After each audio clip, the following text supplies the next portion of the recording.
Rice ಇಡೋಣ ಅಂತ. ಆಮೇಲೆ ನೆಂಟರು ಬೇರೆ ಕರಿತಾ ಇದ್ರು. ಫಸ್ಟ್ ನಾನು ಕಳ್ಸ ಒಂದು ಮೆಣಸಿನ್ಕಾಯಿ, ಒಂದೆರಡು ಕರ್ಬೇವಿನ ಸೊಪ್ಪಿನ ಎಲೆ ಅಷ್ಟೇನೆ. ಮಾತಾಡೇನಾದ್ರು ಎಲ್ಲದಕ್ಕೂ ಚೆನ್ನಾಗೈತೆ ಅನ್ನು.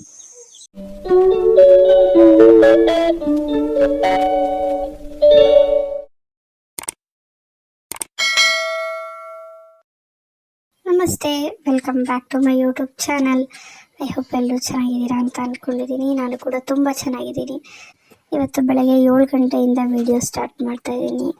ಯಾಕಪ್ಪ ಅಂದರೆ ಸಿಕ್ಕಾಪಟ್ಟೆ ಮೈ ನೋವಾಗಿತ್ತು. ನಿನ್ನೆ ಬೆಂಗಳೂರಿಗೆ ಹೋಗ್ಬಿಟ್ಟು ಬಂದಿದ್ದು. ಅದು ಬೇರೆ ಬರಬೇಕಾದ್ರೆ ಲಾಸ್ಟಲ್ಲಿ ಸೀಟ್ ಇದ್ದು ಅಂತ ಅಲ್ಲಿಗೆ ಹೋಗಿ ಕುತ್ಕೊಂಡ್ಬಿಟ್ಟು 3 ಜನನು. ಯಪ್ಪ ಎತ್ತಾಗ್ತು ಸಿಕ್ಕಾಪಟ್ಟೆ ಮೈ ನೋವಾಗ್ಬಿಟ್ಟಿದೆ. ಆಮೇಲೆ ನೆಂಟರು ಬೇರೆ ಕರಿತಾ ಇದ್ರು. ಫಸ್ಟ್ ನಾನು ಕಳಿಸ್ಬಿಟ್ಟು ಬಂದು ಸಮಾಧಾನವಾಗಿ ತಿಂಡಿ ಮಾಡೋಕ್ಕೆ ನಿಂತ್ಕೊಂಡೆ.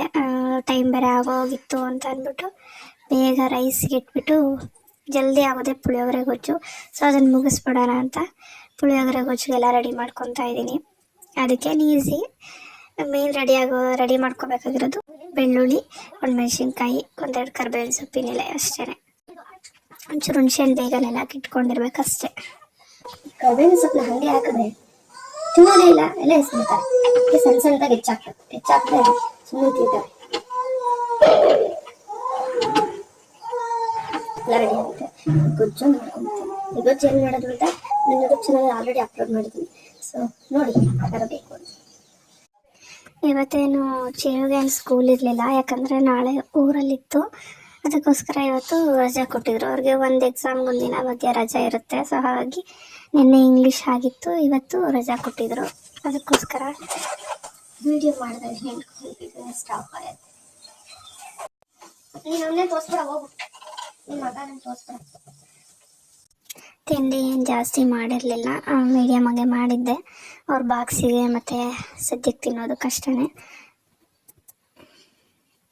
ಸ್ವಲ್ಪ ಗೊಜ್ಜು ಮಾತ್ರ ಹೆಚ್ಚಿಗೆ ಮಾಡಿದ್ರೆ ರೈಸ್ ಗೊಜ್ಜು ಎರಡು ಒಂದು ಬಾಕ್ಸಿಗೆ ಹಾಕಿ ಮತ್ತೆ ಅಲ್ಲಿ ಮನೆಗೆ ಕೊಟ್ಟು ಕಳಿಸ್ಬಿಡ್ತೀನಿ.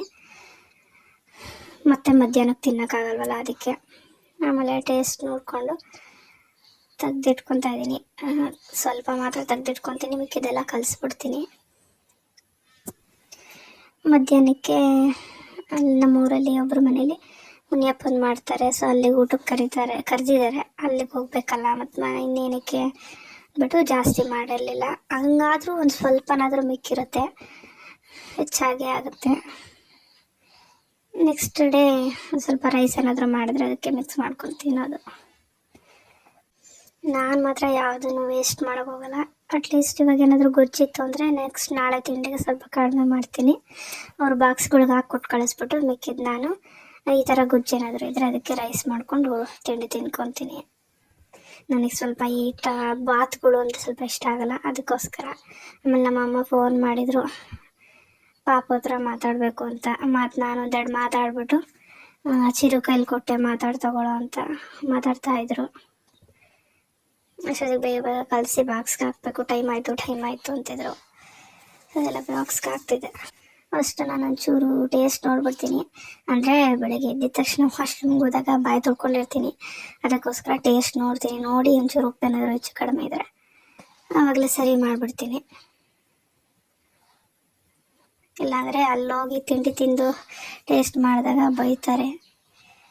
ಅದಕ್ಕೋಸ್ಕರ ಅವ್ರು ಹೊರಟ ಮೇಲೆ ನಮ್ಮಿಬ್ರದ್ದು ಜಗಳ ಶುರುವಾಯಿತು.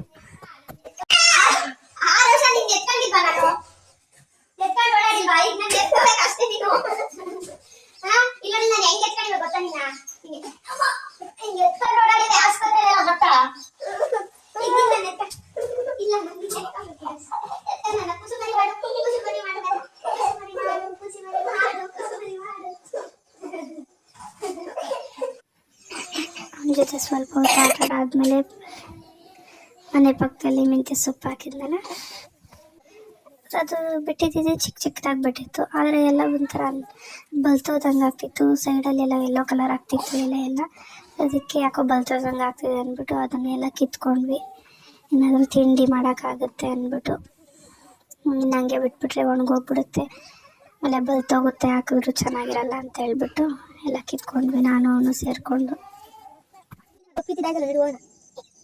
ಇದು ಸತ್ಯ ಕೀಳಕ್ ಬೇಡವಾ? ಇಲ್ಲ ಸತ್ಯ ಏನ್ ಬೇಡವಾ? ಏನು ಹುಟ್ಟಿಲ್ಲ ಸತ್ಯ ಕೀಳಕ್ಕೆ. ಅಯ್ಯೋ ಬಾ, ಯಾರ ಕಿತ್ತೆ ಹಾಕ್ಬಿಟ್ಟವ್ರು? ಯಾರೋ ಯಾಕೆ ಬಂದು ಕಿತ್ತಾಕ್ತಾರೆ? ನೀನೇ ಕಿತ್ತಾಕಿದ್ಯಾ ಗಬ್ಲ?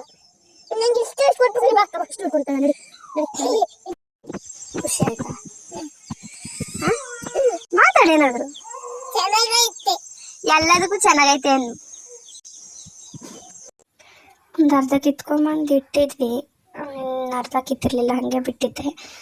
ನಮ್ಮತ್ತೆ ಕೊಟ್ಬಿಡೋಣ ಇದನ್ನು, ಆಮೇಲೆ ಅದನ್ನು ನಾನು ಕಿತ್ಕೊಂಡಾಗುತ್ತೆ ಅಂತ ಅಂದ್ಬಿಟ್ಟು ಹಂಗೆ ಮಡಗಿದೆ. ಆಮೇಲೆ ನಮ್ಮ ಅತ್ತೆ ಬಂದಮೇಲೆ ಇಲ್ಲ ನಾನು ಇದನ್ನು ತಿನ್ನಲ್ಲ, ಕಹಿ ಇರುತ್ತೆ ಈ ಸೊಪ್ಪು ಅಂತಂದರು. ಸೊ ಅದಕ್ಕೆ ನಾವೇ ಮಾಡ್ಕೊಡೋಣ ಅಂತ ಸುಮ್ಮನಾದೆ, ಕೊಡಲಿಲ್ಲ.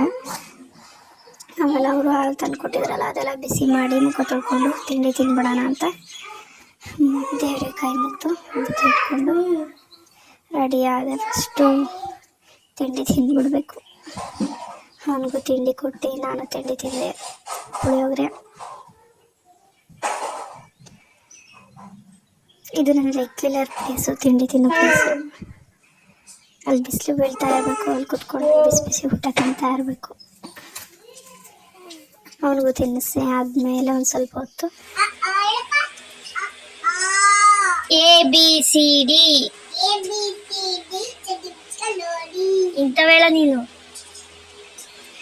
ಸ್ವಲ್ಪ ಹೊತ್ತು ಓದಿಸಿದಾದ್ಮೇಲೆ ಅದೇ ದೇವರ ಊಟಕ್ಕೆ ಅಂತ ಕರೆದಿದ್ರು, ಅಲ್ಲಿಗೆ ಹೋಗಿ ಊಟ ಮಾಡ್ಕೊಂಡು ಬಂದೆ, ಎಲ್ಲಡಿಕೆ ಹಾಕ್ಕೊಂಡು. ಆಮೇಲೆ ಪಾಪಂಗೂ ಪಾಯಸ ಕೊಟ್ಟು ಕಳಿಸಿದ್ರು, ಅದನ್ನು ಅವನಿಗೂ ತಿನ್ನಿಸ್ತಾ ಇದ್ದೀನಿ. ಮನೇಲಿ ಸರಿ ಮಾಡಿ ಊಟ ಮಾಡಿಸಿ ಕರ್ಕೊಂಡೋಗಿದ್ದೆ. ಅದಕ್ಕೆ ಒಂದು ಸ್ವಲ್ಪ ಪಾಯಸ ತೊಗೊಂಡ್ಬಂದಿದ್ದೆ ಅಷ್ಟೇ, ಅದನ್ನೇ ತಿನ್ನಿಸಿದ್ದಕ್ಕೆ. ಈ ಎಕ್ಸಾಮಲ್ಲಿ ಓದ್ಕೊಳು ಅಂತ ಹೇಳಿ ಸಾಕಾಗೋಗುತ್ತೆ. ಅವ್ನಿಗೆ ಓದಿಸೋ ಅಷ್ಟೊತ್ತಿಗೆ ನನಗಂತೂ ಸಾಕಾಗೋಗುತ್ತೆ. ಯಾವಾಗಾದರೂ ಎಕ್ಸಾಮ್ ಮುಗಿಯುತ್ತೋ ಅಂತ ಕಾಯ್ತಾ ಇದ್ದೀನಿ ನಾನಂತೂ.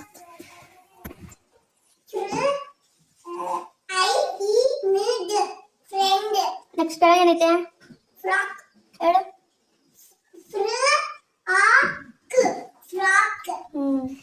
ಏನೇನು ಬರುತ್ತೆ ಅದೆಲ್ಲ ಓದ್ಕೊಂಡ. ಮತ್ತು ನೈಟ್ ಆಗಿತ್ತಲ್ಲ, ನೈಟ್ ಅಂದರೆ ಒಂದು 7:30-8 ಗಂಟೆ ಆಗಿತ್ತು. ನಮ್ಮ ಪಾಪನ ಮಲಗಿಸೋಣ ಅಂತ ಕರ್ಕೊಂಬಂದರೆ ಕಚ್ಚಿ ಹಿಡ್ತಾ ಇದ್ದಾನೆ. ಅವ್ನಿಗೆ ಏನು ಸಿಟ್ಟು ಬಂದಿತ್ತೋ ಗೊತ್ತಿಲ್ಲ, ಸಿಕ್ಕಾಪಟ್ಟೆ ಕಚ್ತಾ ಇದ್ದ. ಇವತ್ತಂತೂ ಕೈಯೆಲ್ಲ ರೆಡ್ಗಾಗ್ಬಿಟ್ಟಿತ್ತು. ಕೈ ಕಚ್ಚಕ್ಕೆ ಕೊಡಲಿಲ್ಲ ಅಂದರೆ ಹೇಳೋನು. ಕಿತ್ತಿ ಬಾಗಿ ಕುಂತಿದ್ದಾನೆ.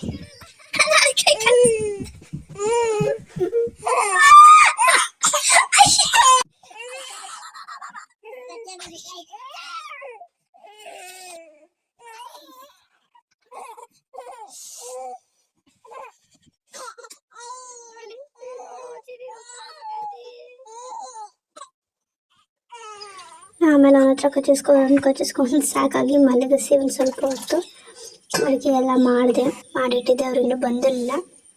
ಅಡುಗೆ ಅಂದರೆ ರೈಸ್ ಒಂದು ಮಾಡಿದ್ದೆ, ಸಾಂಬಾರು ಅಲ್ಲಿಂದನೇ ಇಸ್ಕೊಂಡು ಬಂದಿದ್ದೆ.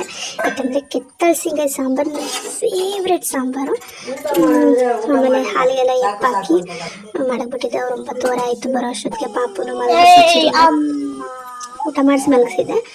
ಆಮೇಲೆ ಇವ್ನು ಚಿಕ್ಕವನಿನ್ನು ಅವಾಗ ಎತ್ತಿದ್ದ, ಅವನಿಗೂ ಸರಿ ಮಾಡಿ ಊಟ ಮಾಡಿಸ್ತಿದ್ದೆ. ಅಷ್ಟೊತ್ತಿಗೆ ಅವ್ರ ಅಪ್ಪನೂ ಬಂದರು. ಅವರು ಅಲ್ಲಿಗೆ ಊಟ ಹಾಕ್ಕೊಂಡು ಬಂದು ನಾನು ತಿನ್ನಿಸಿ ಅವರು ಊಟ ಮಾಡಿ ಅಷ್ಟೊತ್ತಿಗೆ ಅವ್ನು ಚಿಕ್ಕೊಂದು ಊಟ ಮುಗೀತು. ಎಲ್ಲರದು ಊಟ ಆಯಿತು. ಸೊ ಅವ್ನು 11 ಗಂಟೆ ಆದರೂ ಮಲಿಕೊಳ್ಳಿಲ್ಲ. ಆಮೇಲೆ ನಿಧಾನಕ್ಕೆ ಸಮಾಧಾನ ಮಾಡಿ ಮಲಗಿಸಿದ್ವಿ. ಸೊ ಇಷ್ಟೇ ಇವತ್ತಿನ ಬ್ಲಾಗು. ಶುಕ್ರವಾರ ರಿಪೋರ್ಟ್ನ ಡಾಕ್ಟ್ರಿಗೆ ತೋರಿಸ್ಬಿಟ್ಟು ಬರ್ತೀನಿ ಅಂತ ಹೇಳಿದ್ದಾರೆ. ಏನು ರಿಪೋರ್ಟಲ್ಲಿ ಏನು ಬರುತ್ತೆ ಅಂತ ನೋಡೋಣ. ಇವತ್ತಿನ ಬ್ಲಾಗಿಗೆ ಏನು ಮಾಡ್ತಾಯಿದ್ದೀನಿ. ಟೇಕ್ ಕೇರ್, ಬಾಯ್. ಸಬ್ಸ್ಕ್ರೈಬ್ ಮಾಡ್ಕೊಂಡು ಸಪೋರ್ಟ್ ಮಾಡಿ ನನಗೆ.